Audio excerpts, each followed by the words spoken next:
মাথাভাঙ্গা এক ব্লকের বৈরাগীরহাট গ্রাম পঞ্চায়েতের দুয়াইশুয়াই এলাকায় তৃণমূল বিজেপি সংঘর্ষ।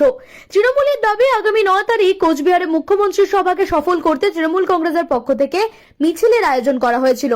ওই এলাকাতেই অভিযোগ অতর্কিতে বিজেপি আশ্রিত দুষ্কৃতীরা ধারালো অস্ত্র নিয়ে তাদের মিছিলে ঝাঁপিয়ে পড়ে এবং মারধর শুরু করে। বেশ কয়েকজন আহত হয়েছেন। মাথাভাঙ্গা মহকুমা হাসপাতালে চিকিৎসাধীন রয়েছেন 3 জন। যদিও বিজেপির পক্ষ থেকে অভিযোগ অস্বীকার করা হয়েছে।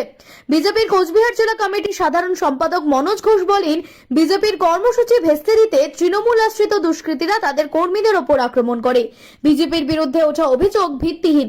তৃণমূলের গোষ্ঠী কোন্দলের জেরে নিজেরা নিজেদেরই মারধর করে আহত হয়েছেন।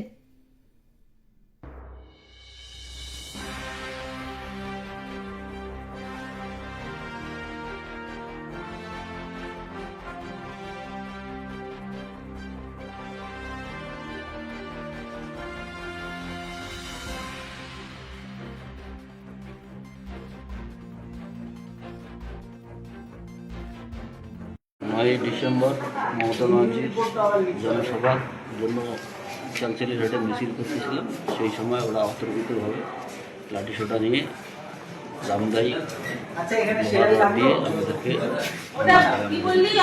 কারা হামলা? বিজেপি। আচ্ছা, আপনারা মিছিল করছিলেন, সে সময় হামলা করে। আপনাদের কতজন আহত হয়েছে? আমাদের মোটামুটি 15 জনের মতো আহত। হাসপাতালে কয়জন এসছে? আমি তো এখনই আসলাম, আস্তে আস্তে আসলাম। আপনার নাম কি?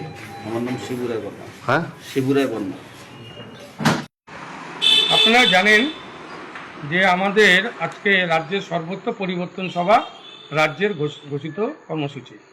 সেই কর্মসূচির অন্তর্গত আমাদের শীতলকুচি বিধানসভার 1 নম্বর মণ্ডলে সেরকমই একটা পথসভা ছিল। সেটা পুলিশের কাছে অনুমতি নিয়েই সেই সভা হচ্ছিল। সেখানে তৃণমূল আশ্রিত গুন্ডারা সেই পথসভা হুন্ডুল করার জন্য তারা সেখানে জমায়েত হয়ে আক্রমণ করে এবং তারা আক্রমণ করছে এবং আর আমাদের উপরে হচ্ছে তারা অপবাদ দিচ্ছে নাকি আমরাই তাদের উপর হামলা করেছি। এটা তৃণমূলের গোষ্ঠীদ্বন্দ্ব। বিজেপি কোথাও কাউকে তৃণমূলকে আক্রমণ করে না।